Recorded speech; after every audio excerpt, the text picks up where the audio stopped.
നമസ്കാരം. ഞാൻ professor doctor K V Pillai, director, Keshava holistic medical centre, Chinmaya lane, Ayurveda കോളേജിന് പുറകുവശം, തിരുവനന്തപുരം 1. ഇന്ന് ഞാൻ പറയാൻ പോകുന്നത് ഈ ലേഡീസ് ഉണ്ടാകുന്ന സോക്കേടുകളെ പറ്റിയാണ്. അപ്പം എന്തൊക്കെയാണ് ഇപ്പോൾ പ്രധാനമായിട്ട് വരുന്നത്? ഒന്ന്, അവർക്ക് വരുന്നത് ഇറഗുലർ മെൻസ്ട്രേഷൻ, അതായത് ഈ ദിവസം തെറ്റിയുള്ള ആർത്തവം. പിന്നെ അതിന് പ്രധാനമായിട്ട് വരുന്നത് PCOD എന്ന് പറയുന്നൊരു കണ്ടീഷനാണ്. ഞാൻ നേരത്തെ ഇതേപ്പറ്റി പറഞ്ഞിട്ടുള്ളതാണ്, വീണ്ടും ആൾ ചോദിക്കുന്നതുകൊണ്ടാണ് ഞാൻ ഒന്നുകൂടെ പറയുന്നത്. ഈ PCOD എന്തെന്ന് പറഞ്ഞു കഴിഞ്ഞാൽ, ഈ പെൺകുട്ടികൾ പ്രായമായി കഴിഞ്ഞാൽ അത് നേരത്തെ പറഞ്ഞതുപോലെ ഇറഗുലർ പീരീഡ് ഓഫ് മാസമുറ, ദിവസം തെറ്റിയുള്ള മാസമുറ, അതായിരിക്കും ഒന്നാമത്തെ ലക്ഷണം. രണ്ടാമത്തത്, അവർക്ക് അമിതമായിട്ടുള്ള ക്ഷീണം ഉണ്ടാവും. പിന്നെ ആങ്സൈറ്റി, ഡിപ്രഷൻ, വറി, എങ്ങനെ ഉണ്ടാവും? കാരണം ഇത് PCOD പ്രധാനമായിട്ട് അഫക്റ്റ് ചെയ്യുന്നത് ഈ അണ്ഡാശയത്തിനാണ് ഇത് അഫക്റ്റ് ചെയ്യുന്നത്. അത് പ്രൊഡ്യൂസ് ചെയ്യുന്ന എന്താണ്? ഹോർമോൺസാണ്. അത് ഈസ്ട്രജൻ, പ്രൊജസ്ട്രോൺ എന്ന് പറയുന്ന 2 ഹോർമോൺസാണ് പ്രൊഡ്യൂസ് ചെയ്യുന്നത്. അപ്പോൾ ഹോർമോൺസാണ് നമ്മുടെ എല്ലാ കാര്യങ്ങളും നിയന്ത്രിക്കുന്നത്. അപ്പോൾ ഉദാഹരണം, ശരീരത്തിനെ എഫക്റ്റ് ചെയ്യും, മനസ്സിനെ എഫക്റ്റ് ചെയ്യും. അപ്പോൾ ഇത് ഹോർമോൺസ് ഇംബാലൻസ് വരുമ്പോഴത്തേക്ക് നമ്മുടെ മനസ്സിനെയാണ് കൂടുതൽ വരുന്നത്. അപ്പോൾ ആങ്സൈറ്റി, ഡിപ്രഷൻ, വറി, ഇതെല്ലാം ഉണ്ടാവും. ഇതെല്ലാം നിർബന്ധമായിട്ട് പറയണോ? ലേഡീസ് ഇതെല്ലാം ഒതുക്കി വയ്ക്കും.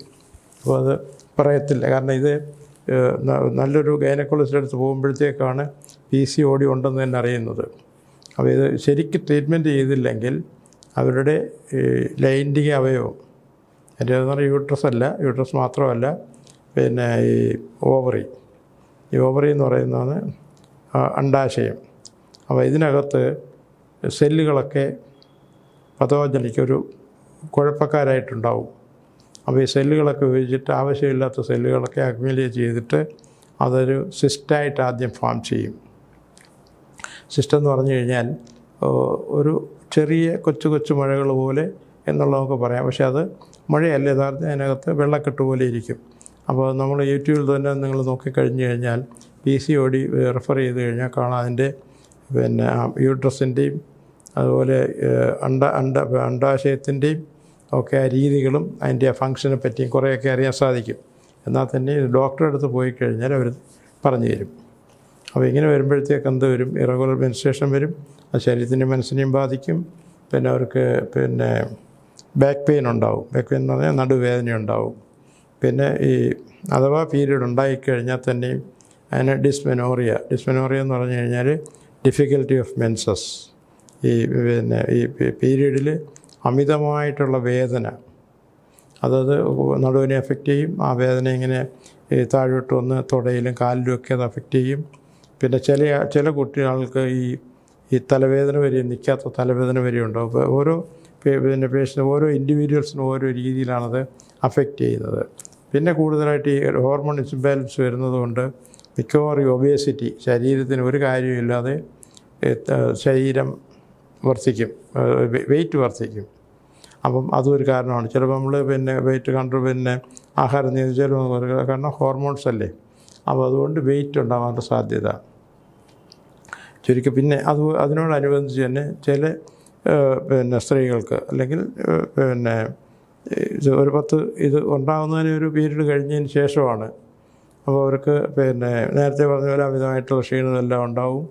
പിന്നെ അതുപോലെ പ്രധാനമായിട്ട് വരുന്നത് അവർക്ക് മുടിക്കൊഴിച്ചിലുണ്ടാവും. അതായത് തൈറോയിഡിനുണ്ടാകുന്ന അതേ ലക്ഷണങ്ങൾ തന്നെ ഈ മുടികൊഴിച്ചിൽ ഉണ്ടാവും. മുടികൊഴിച്ചിലുണ്ടായി കഴിഞ്ഞ് കഴിഞ്ഞാൽ അവർ പല രീതിയിലായിരിക്കും അവർക്കത് അനുഭവപ്പെടുന്നത്. പിന്നെ അതുപോലെ ഈ തലവേദന, നേരത്തെ പറഞ്ഞ പോലെ തലവേദന ഉണ്ടാകാൻ സാധ്യതയുണ്ട്. പിന്നെ അനുബന്ധിച്ച് തന്നെ ഈ ലൂക്കോറിയ എന്ന് പറയുമ്പോഴത്തേക്ക് അത് വെള്ളപ്പൊക്കെന്നാണ് പറയും മലയാളത്തിൽ.